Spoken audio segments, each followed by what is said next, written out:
중형입니다. 중형. 네. 대체 이게 무슨 얘기인지 여기 같이 보겠습니다. 내란 중요 임무 종사 혐의를 받고 있는 한덕수 전 총리 오늘 10시에 결심 공판이 예정이 돼 있습니다. 정말 2시간도 채 남지 않았다라는 거죠. 지금 한덕수 전 총리 결심 공판이라고 한다면 선고는 아니에요. 검찰이 몇 년형을 선고해 주십시오라고 얘기를 하는 구형이 이루어지는 결심 공판이다라는 건데 한덕수 전 총리의 혐의가 사실 이것만 있는 건 아닙니다. 한 전 총리의 혐의 좀 같이 볼까요? 총 한 6개 정도 돼요. 내란 중요임무 종사, 그리고 내란 우두머리 방조, 허위 공문서 작성 행사, 대통령 기록물 관리법 위반, 공용 서류 손상, 위증 등의 혐의가 현재 받고 있는 건데 이 중에서 내란 중요임무 종사는 5년 이상의 징역 금고 그리고 최대 사형까지도 가능한 굉장히 좀 중한 혐의다라고 볼 수 있는 거죠. 송영훈 변호사님. 사실 다른 혐의도 상당히 많긴 많습니다. 지금 여기 쭉 보이시는 것처럼 많긴 많은데 그중에서도 내란 중요 임무 종사 혐의 이게 사실 12.3 비상계엄에 좀 직접적으로 좀 연관이 될 수 있는 혐의거든요. 오늘 한 전 총리의 구형 어떻게 전망하십니까?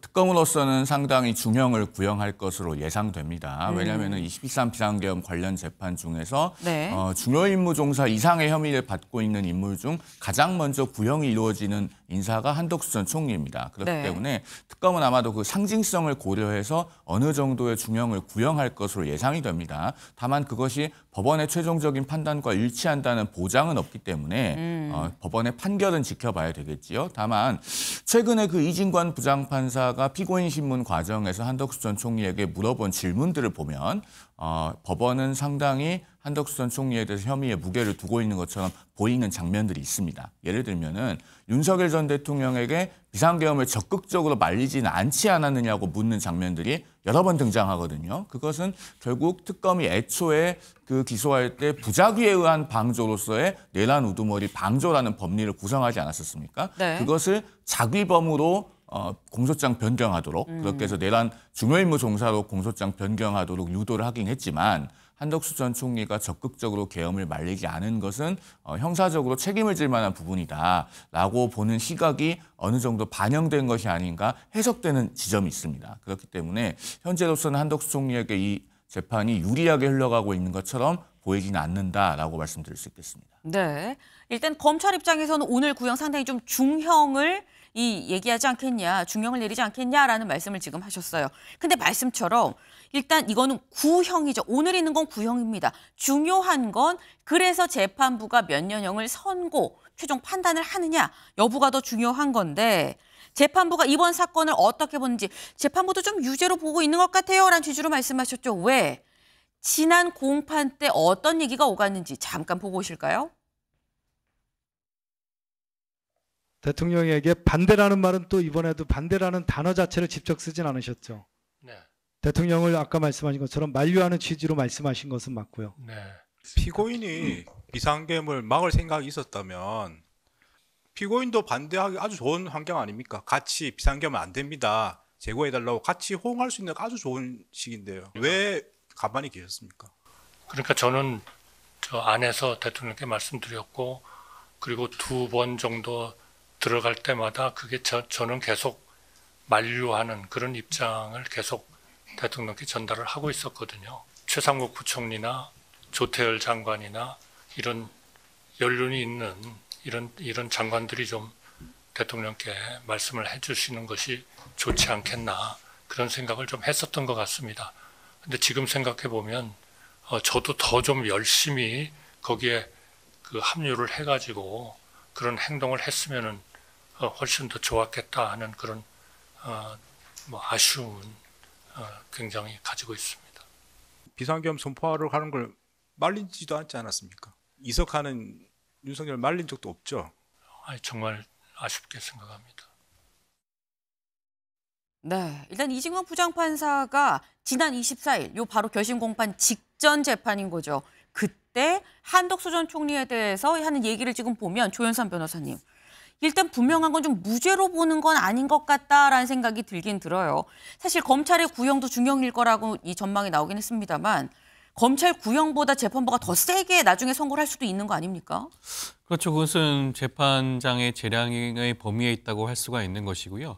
보통 형사 재판에서 법원에서 재판장이 하는 발언이 굉장히 중요한 의미를 가지고 있습니다. 네. 선고 결과에 대해서 직접적인 그런 발언을 자제하는 편이긴 하지만 어떻게 보면 재판의 흐름이라든가 진행, 그다음에 선고 결과를 일정 부분 예측할 수 있는 그런 발언이라고 할 수가 있거든요. 그렇다고 한다면 이번 이진관 재판장의 경우에는 일정 부분 한덕수 전 총리에 대해서 심증을 보여주고 있는 것이 아닌가, 유죄의 심증을 보여주고 있는 것이 아닌가라는 그런 발언으로 읽혀지는 부분도 있는 것이고요. 네. 아마 특검에서는 굉장한 중형을 구형을 할 겁니다. 상징적인 의미가 분명히 있거든요. 이번 내란 사건과 관련해서 첫 번째 구형이기도 하고요. 첫 번째 선고이기도 합니다. 재판부 입장에서도 그렇기 때문에 특검의 중형 구형에 대해서 상당 부분 부합하는 결과를 내놓을 가능성도 있지 않을까라는 생각이 드는 부분도 있는 것이고요. 그렇기 때문에 이번 한덕수 전 총리의 재판 결과 자체는 네. 단 한 명의 전직 총리의 그런 선고가 아니라 이번 내란 사건의 전체적인 재판부의 그런 의중을 보여줄 수 있는 중요한 선고가 되지 않을까 싶습니다. 네. 지금 쭉 말씀하시는 중에 나왔죠. 이번 이 한덕수 전 총리에 대한 이번 결심 공판 그리고 이어지는 아마 선고도 가장 먼저 좀 이루어지는 이 케이스가 아닐까라는 생각이 드는데 12.3 비상계엄 관련한 여러 지금 현재 많은 피고인들 중에 가장 빨리 결론이 나는 1심 결론이 나는 바로 이 사건입니다. 그러다 보니까 아무래도 다른 피고인들의 어떤 구형 선고의 바로미터가 되는 거 아니겠느냐라는 얘기가 나오고 있다라는 거죠. 지금 말씀드린 것처럼 일단 가장 빨리는 한덕수 전 총리의 1심 선고가 나오지 않겠냐라는 얘기가 나옵니다만 국무위원 중에 지금 피고인으로 가 있는 사람이 한덕수 전 총리만은 아니죠. 박성재 전 법무부 장관도 같이 지금 특검 수사를 받고 있는 상태입니다. 한겨레 기사 좀 같이 볼까요? 김건희, 박성재의 김혜경, 김정숙 수사 왜 안 하나? 네. 이 박성재 전 법무부 장관 지금 보면 이 김건희 여사한테 작년 5월 15일쯤 문자를 받았다고 그래요. 대체 어떤 문자냐? 문자 같이 보실까요? 네. 내 수사 어떻게 돼가고 있습니까? 김혜경 여사와 김정숙 여사 수사는 왜 잘 진행이 안 되는 거예요? 라는 문자를 지난 5월 15일에 직접 법무부 장관한테, 당시 법무부 장관이었던 이 박성재 전 법무부 장관한테 보냈다라는 거죠. 김철현 위원님. 영부인이 법무부 장관한테를 일단 그걸 떠나서도 누구든 법무부 장관한테 내 수사 어떻게 되고 있습니까? 이거 물어볼 수 있는 거라고 보십니까? 이건 굉장히 부적절하고요. 저는 이 김건희 여사와 관련된 문자나 녹취록이 나올 때마다 국민들이 정말 깜짝 놀랄 수밖에 없는 상황이라고 보이거든요. 네. 특히 김건희 여사 같은 경우에는 특검에 출석하면서 이런 얘기를 했었거든요. 아무것도 아닌 사람이. 근데 이렇게 문자가 나오는 걸 보면 결국 김건희 여사가 아무것도 아닌 사람이 아니었다는 거고요. 법무부 장관에게도 이런 문자를 보냈지만 비상계엄 당시에는 국정원장에게도 본인이 또 특정한 문자를 보낸 것에 대해서 또 나오고 있는 거거든요. 네. 그렇다면 그럼 김건희 여사가 전반적으로 큰 틀에서 이 국정에 관여하고 있었지 않느냐 하는 이런 좀 생각이 들고 또 그렇게 저는 김건희 여사 국정에 관여할 수 있게 된 게 결국은 윤석열 전 대통령의 묵인 내지 방조였다고 보이거든요. 아마 박성재 장관이 저런 문자를 받았을 때 네. 본인이 이것을 어떻게 답변해야 될지 어떻게 처리해야 될지 좀 고민을 하고 다른 장관들이나 예를 들면 대통령실의 비서실장이 한번 물어봤을 것 같거든요. 근데 그분들이 아마 김건희 여사가 보내는 문자에 대해서는 즉각적으로 답을 해줘라 하는 그런 것을 받았기 때문에 박성재 장관도 어떤 형태로 좀 조치를 취하지 않았을까 이런 생각이 들고 네. 그렇다면 이 장면에서 저는 좀 재조명돼야 되는 게 결국 한동훈 전 대표라고 보이거든요. 한동훈 전 대표가 법무부 장관에 취임하니까 비하폰을 주더라는 거예요. 근데 그 비하폰을 받으면 반드시 이러한 일이 일어날 것 같아서 그 비하폰을 개봉도 하지 않고 그냥 네. 서랍에 처박아 놨다는 얘기도 있고 또 총선 전에는 보면 비대위원장을 만났을 때 그때 아마 김건희 여사로부터 3번의 어떤 문자가 왔는데 그걸 다 일십하고 답변하지 않았다는 거잖아요. 아마 저는 한동훈 전 대표의 어떤 강심장도 굉장히 대단하지만 그때 당시에 다른 국무위원들이나 장관들이 한동훈 전 대표처럼 김건희 여사와 확실하게 좀 선긋기를 했다면 지금이야 아마 한국 정치가 상당히 많이 달라지지 않았을까 하는 그런 아쉬움이 있습니다. 네. 지금 과연 김 여사가 어디까지 연락을 하고 어디까지 직접 개입을 하고 했었던 거냐라는 얘기가 지금 나오고 있다라는 거죠. 더불어서 사실 박성재 전 법무부 장관한테만 그런 게 아니라 그 후에 한동훈 이 법무부 장관한테도 똑같이 문자를 보내고 했었던 걸 보면 굉장히 여러 사람한테 보냈다는 거 아니겠느냐라는 말씀을 지금 하셨어요. 특히나 이런 문자, 뭐 영부인과 법무부 장관 간의 문자를 떠나서 내 수사 괜찮아요라고 말하는 것 자체가 맞느냐라는 말씀을 드렸죠. 근데 이 시점 자체가 굉장히 또 좀 묘하다라는 겁니다. 저희 타임라인 준비됐을까요? 타임라인 같이 보겠습니다. 지금 보면 지금 5월 15일에 김 여사가 바로 박성재 전 법무부 장관에 문자를 해요. 그런데 요 앞을 좀 보죠. 불과 한 2주가 채 되기 전에 대략 한 2주 전에 이원석 당시 검찰총장이 디올백, 이 명품백 관련해서 전담력 구성을 지시합니다. 본격 수사에 좀 들어가게 되는 상황인 거죠. 그리고 5월 11일 인사를 좀 연계달고 요청을 합니다. 하지만 법무부에선 고위직 인사를 단행을 하죠. 그리고 난 다음에 이런 메시지가 있었고 그 뒤에 5월 16일 신임 검사장급이 처음으로 출근을 했다라는 겁니다. 사실 당시에도 인사 시즌이 아닌데 요 검찰 인사 요 좀 연기를 해달라고 얘기를 했는데도 왜 바로 한 거야라는 얘기가 있었죠. 여기 7초 침묵항이 보이시나요? 영상으로 확인해 보시죠. 검찰총장과는 협의를 다 했습니다. 그러면 시기를 언제 해달라고 하는 부분이 있었다고 하면 그 내용대로 다 받아들여야만 인사를 할 수 있는 겁니까? 어제 검찰 인사 있었는데 총장님과 충분히 사전조율 거친 게 맞습니까? 어제 단행된 검사장 인사는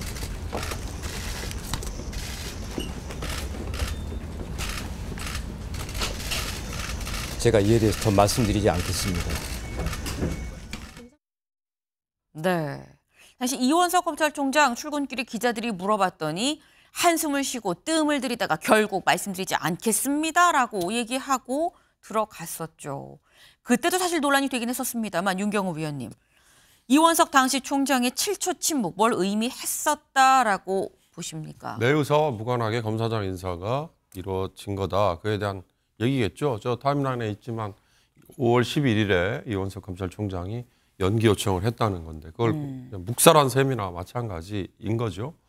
저는 저 배경에는 김건희 씨가 법무부 장관에게 저렇게 개인의 일을 가지고 문자를 보낼 정도면 남편인 윤석열 대통령에게는 오죽했겠느냐. 그러면 그 윤석열 대통령은 당시 대통령은 네. 그 얘기를 듣고 가만히 있었겠느냐. 박성재 법무장관을 거의 들들 볶다시피 해서 저런 검찰 수뇌부 인사를 어떻게 보면 손에 쥐고 흔들 수 있는 사람들로 앉혔던 게 아닐까. 내 수사 어떻게 돼가고 있어요의 내용은 두 가지죠. 크게 보면 하나는 진즉부터 이어져 왔던 주가 조작, 도이치모터스를 비롯한 주가 조작에 대한 수사. 이거는 뭐 기억하고 계실지 모르겠습니다만 그해 10월 17일에 가서 10월 16일에 가서 무혐의 판정을 내려요. 검찰이. 그게 하나가 있을 거고 저 시점에는 흔히 말하는 디올백, 명품 가방 그게 받았던 게 불거진 거잖아요. 여론이 들끓으니까 그에 대해서 수사해야 된다 이건데 그걸 본인이 저렇게 내가 왜 나만 가지고 그래 라는 식의 얘기를 했을 정도면 법무장관에게 남편에게는 오죽했을까. 그게 다 뒤죽박죽된 거 아니냐. 그래서 저 김건희 특검이라는 건 네. 김건희 씨의 국정농단에 대한 특검이다. 그걸 다시 확인시켜 주는 거죠. 네. 지금 박성재 법무부 장관한테 이런 문자를 보낼 정도면 남편인 윤석열 전 대통령한테는 어떻게 했단 얘기냐라고 말씀을 하셨죠. 사실 김건희 여사가 박성재 전 법무부 장관한테 보낸 문자가 방금 내 수사 어떻게 돼요 뿐만은 아니었습니다. 그 비슷한 시점에 무슨 문자를 보냈느냐. 지라시라고 얘기를 하죠. 정보지를 또 보내요. 이원석 검찰총장이 사퇴 요구를 받아서 항의성으로 김건희 여사 관련한 이 수사를 신속히 하라고 수사를 지휘를 했다. 수사팀의 지휘부가 그래서 교체가 된 거다라는 내용을 담은 정보지를 김 여사가 박성재 당시 법무부 장관한테 보냈었다라는 거죠. 그리고 몇 시간 뒤에 윤석열 당시 대통령도 비슷한 취재, 이 정보지와 비슷한 내용을 박성재 전 법무부 장관한테 보냈었다라는 겁니다. 그럼 이 시기적으로 비슷한 시기에 이런 문자를 보내는 이런 거를 송영문 변호사님, 이걸 오비 일학이라고 볼 수 있는 거냐는 거죠. 단순히 오비 일학이라고 우리 국민들께서 보시겠습니까? 그러니까 저런 의혹에 대해서는 정확하게 진실 규명이 되어야 하는 것이고요. 특히나 권력을 가지고 있을 때 수사에 개입하는 것은 어떠한 형태로 하더라도 그것이 직권남용이 될 가능성이 대단히 높다는 것. 어느 권력이든 명심해야 됩니다. 과거에 신승남 전 검찰총장이 대검 차장이던 시절에 울산지검장에게 울산지검이 내사하고 있던 회사와 관련해서 그 회사 잘 되게 해달라고 했던 적이 있습니다.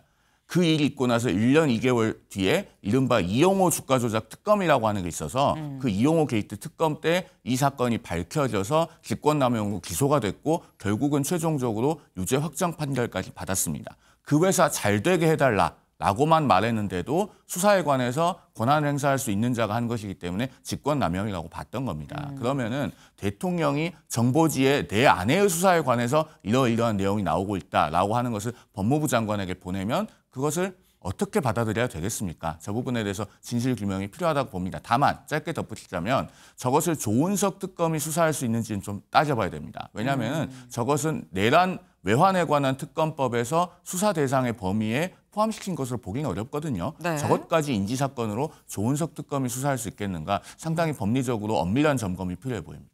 네, 지금 조은석 특검이 여기까지 볼 수 있는 것이냐, 혹 다른 이 수사 반경으로 다시 이 수사를 해야 되는 거 아니겠느냐는 취지도 말씀을 하셨어요. 사실 지금 나오는 얘기들 쭉 봤을 땐 과연 김 여사의 활동 반경이 어디까지인지를 규명하는 게 특검의 중요한 역할이 또 된 거 아닌가라는 생각을 좀 해봅니다.